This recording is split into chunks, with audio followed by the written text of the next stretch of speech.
Противодействовать, а не содействовать экстремизму. Как не допустить журналистам в своей работе этой ошибки. Московские эксперты делились опытом с местными СМИ. Двухдневный семинар собрал журналистов не только чебоксарских, но и районных изданий.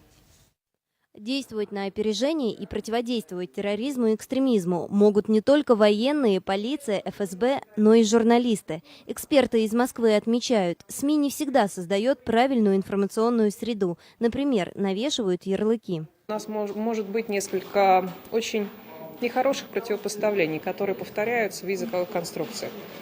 Национальная принадлежность – люди. Религиозная принадлежность – люди. Национальная религиозная принадлежность противопоставляется роду деятельности. Да, кавказцы напали на таксистов, няня-мусульманка зарезала девочку, причем русскую девочку. Специалисты подчеркивают, журналисты в информационном противодействии терроризму и экстремизму часто совершают ошибки, потому что правильно освещать эту непростую тему их никто не учил. Сегодня, особенно для молодого поколения, считает Андрей Худолеев, важно прививать правильный героический образ человека, не связанный с терроризмом. И наша задача не столько как правильно работать, не делать каких-то ошибок в освещении тех или иных событий.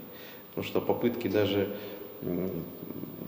любого средства массовой информации делать героев или проводить расследования о террористах и не говорить при этом о героях, которые в данном случае способствуют тому, чтобы этого не было. Но это тоже, да, нужно говорить, но нужно соблюдать некий баланс.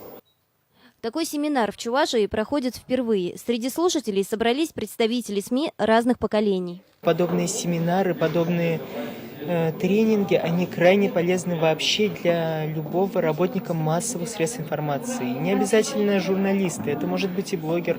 Я думаю, что в следующие подобные мероприятия нужно приглашать и их, чтобы они тоже понимали, как нужно говорить, как нужно сделать так, чтобы сохранить стабильность в обществе.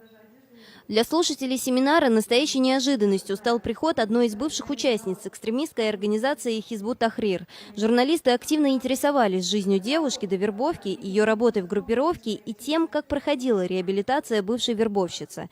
История Фариды Хасановой в программе «Вести интервью». Смотрите на следующей неделе в региональном эфире канала «Россия-24».